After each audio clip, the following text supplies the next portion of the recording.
আসসালামু আলাইকুম। Sorry last ৩ দিন ভিডিও দিতে পারিনি। তো আজকের ভিডিওতে ফিরে আসা যাক।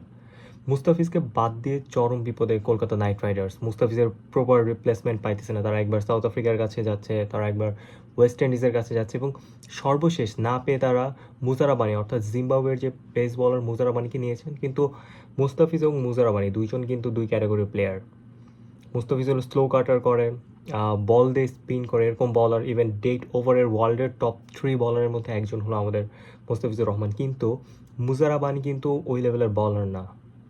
ইভেন তারা শ্রীলঙ্কার পাথিরানাকেও কিন্তু রিকোয়েস্ট করেছিল যারা আসার জন্য, কিন্তু পাথিরানা কিন্তু অলরেডি তখন পিএসএলে জয়েন করেছে কলকাতাকে ডিনাই করে।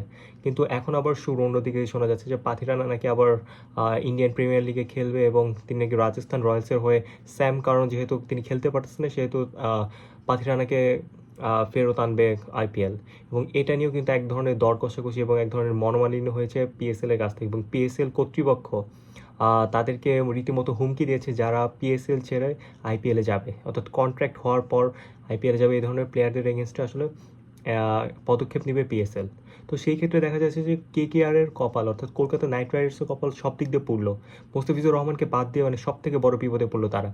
ইভেন তারা কিন্তু বাংলাদেশের সমর্থক হারিয়েছে, বাংলাদেশের থেকে হেটার্স কামিয়েছে। ইভেন বাংলাদেশের কলকাতাতে বা বাংলাদেশের ইন্ডিয়াতে যে বিশ্বকাপটা হলো, যে লাস্ট 2026 যে টি-20 ওয়ার্ল্ড কাপটা হলো, টি-20 ওয়ার্ল্ড কাপে বাংলাদেশ জয়েন না করার জন্য কিন্তু ইন্ডিয়ার অলমোস্ট আর্থিক ক্ষতি কিন্তু 50 কোটির বেশি আইসিসির র্যাঙ্ক বাদ দিয়ে। আইসিসির তুলনা বাদ দিয়ে ইন্ডিয়ার 50 কোটি টাকার ক্ষতি, কারণ এতগুলো বাঙালি।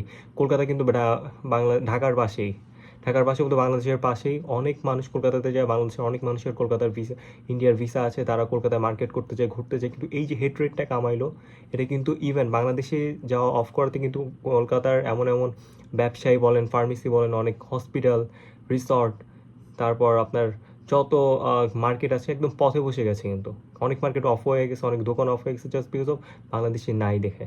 তো কলকাতার যেই সর্বনাশটা, এটা আসলে বলার দেওয়ার কথা না। কলকাতার কপাল পড়েছে অনেক আগেই এবং কপাল পড়াটা শুরু হয়েছে মুস্তাফিজকে নিয়ে।